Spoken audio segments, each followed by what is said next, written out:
ಸಾರಿಗೆ ನೌಕರರ ಮುಖಂಡ ಅನಂತ ಸುಬ್ಬರಾವ್ ವಿಧಿವಶರಾಗಿರೋದು. ಮಲ್ಲೇಶ್ವರಂನ ಘಾಟೆ ಭವನದಲ್ಲಿ ಅಂತಿಮ ದರ್ಶನಕ್ಕೆ ವ್ಯವಸ್ಥೆ ಮಾಡಲಾಗಿದೆ. ಬೆಳಗ್ಗೆ 11ರಿಂದ ಸಂಜೆ 4 ಗಂಟೆವರೆಗೆ ಅಂತಿಮ ದರ್ಶನಕ್ಕೆ ಅಂತ ವ್ಯವಸ್ಥೆ ಮಾಡಲಾಗಿದೆ. ಸಿಎಂ, ಸಾರಿಗೆ ಸಚಿವರು ಸೇರಿ ಗಣ್ಯರಿಂದ ಅಂತಿಮ ದರ್ಶನವನ್ನು ಪಡ್ಕೊಳ್ಳಲಾಗುತ್ತೆ. ಬಳಿಕ ನಿಮ್ಹಾನ್ಸ್ ಆಸ್ಪತ್ರೆಗೆ ಪಾರ್ಥಿವ ಶರೀರವನ್ನು ಹಸ್ತಾಂತರ ಮಾಡಲಾಗುತ್ತೆ.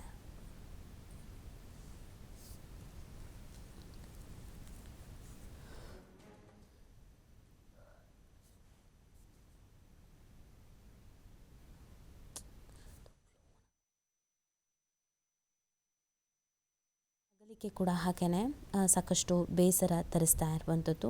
ಅನೇಕ ಹೋರಾಟಗಳಲ್ಲಿ ಭಾಗಿಯಾದವರು, ಧ್ವನಿ ಎತ್ತಿದವರು, ಕಾರ್ಮಿಕ ಹೋರಾಟಗಾರ ಅಂತಲೇ ಅವರನ್ನು ಕರೆಸ್ಕೊಳ್ಳಲಾಗ್ತಾ ಇತ್ತು. ಕಾರ್ಮಿಕರ ಹೋರಾಟ ಅಂತ ಬಂದಾಗ ಮುಂಚೂಣಿಯಲ್ಲಿ ಇರ್ತಾ ಇದ್ದಿದ್ದು, ಮೊದಲ ಸಾಲಿನಲ್ಲಿ ಇರ್ತಾ ಇದ್ದಿದ್ದು ಇವರೇನೆ. ಹಿರಿಯ ಕಾರ್ಮಿಕ ಮುಖಂಡ ಅನಂತರಾವ್ರನ್ನು ನೆನಪಿಸಿಕೊಳ್ಳೋದಿದೆಯಲ್ಲ, ಇದು ಸಾರಿಗೆ ನೌಕರರ ಪಾಲಿನ ಆಪತ್ ಬಾಂಧವ ಅಂತಾನೆ ಇವರನ್ನು ಕರೆಯಲಾಗ್ತಾ ಇತ್ತು.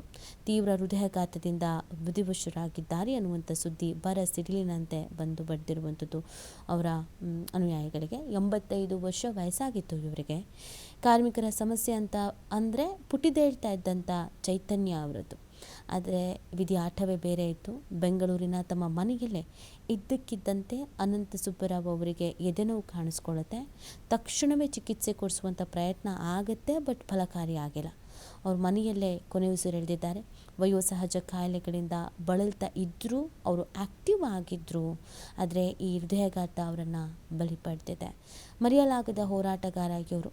ಕರ್ನಾಟಕ ಸಾರಿಗೆ ನೌಕರರ ಮುಖಂಡರಾಗಿದ್ದ ಅನಂತ ಸುಬ್ಬರಾವ್ 85 ವರ್ಷ ವಯಸ್ಸಾಗಿತ್ತು. ವಿಜಯನಗರದ ಗ್ಲೋಬಲ್ ಆಸ್ಪತ್ರೆಯಲ್ಲಿ ಹೃದಯಾಘಾತದಿಂದ ವಿಧಿವಶರಾಗಿದ್ದಾರೆ ಅಂತ ಹೇಳಲಾಗ್ತಿತ್ತು. ಮನೆಯಲ್ಲೇ ಅವರಿಗೆ ಎದೆನೋವು ಕಾಣಿಸಿಕೊಂಡಿತ್ತು.